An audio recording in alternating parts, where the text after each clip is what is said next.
Complex numbers are the best friends of humanity. This is the fourth episode on this series, and like on this series, what I'm trying to do is I'm trying to show you like how like different integrals, sums, or even products get simplified by the use of complex numbers. So this is one example of that kind. So this sum might look fairly difficult at first, but after we invoke complex numbers within it, this will be too simple. This should not be hard at all. And yeah, that's the beauty of complex number. It makes some really difficult problems really easy. Okay, let's see how we solve this one. So first of all, I will try to write it as in the summation notation that this should be sum from n equals to 0 to infinity of cos nx by n factorial.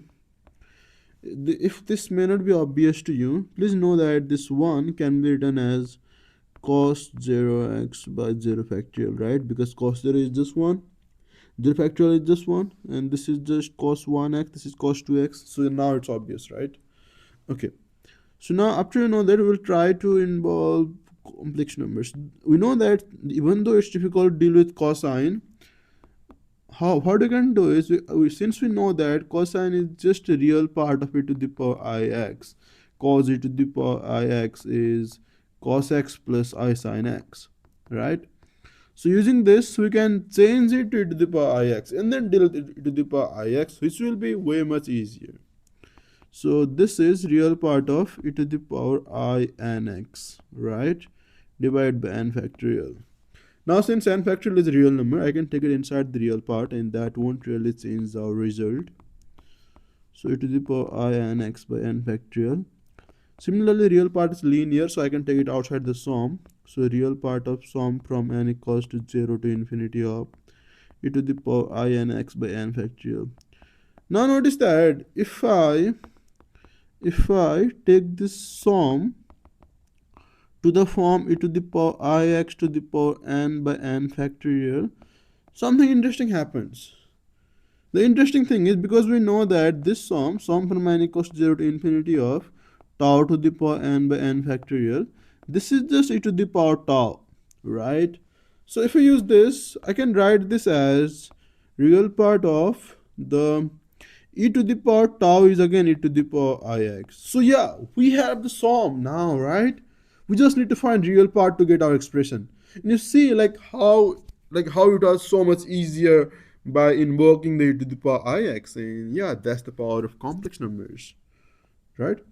So now let's try to find the real part. So first of all, let us try to write e to the power ix as cos x plus I sine x using the Euler's formula or De Moivre's identity. I forgot which one of them it is.